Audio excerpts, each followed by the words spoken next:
5 minor de edad ang nahuli matapos naman magnakaw ng gadgets at alahas sa isang bahay sa Batangas noong Biyernes. Ang dalawa sa mga suspect, kaanak pa ng biktima. Darito ang unang ronda ni Atina Imperial.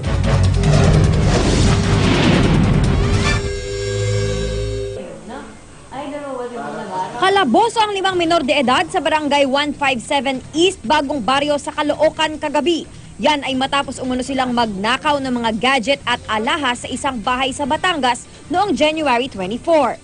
Ang mga suspect nasa edad 13 hanggang 16. Kwento ng may-ari ng niloobang bahay, dalawa sa mga suspect kamag-anak pa niya kaya alam nila ang pasikot-sikot sa kanyang bahay. Jealousy. Nanggalan lang ng 4 na blade yun. Tapos yun, nakita na yung mga gamit nagkalat. Natunto ng biktima ang sinakyang jeep ng 5 at nakumpirma sa driver nito na naging pasahero niya ang mga batang patungong Maynila.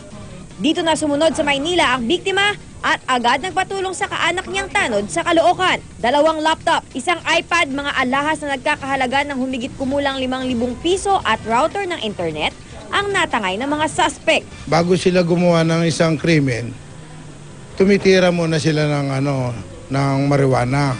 Dadayo sila sa kabilang barangay, saka sila mambabato hanggang katama ng iba. Inamin naman ng mga suspect ang pagnanakaw pero unang beses daw nila itong ginawa.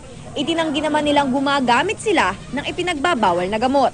Dadali ng mga otoridad ang suspect sa DSWD Caloocan. Para sa unang balita, Athena Imperial reporting.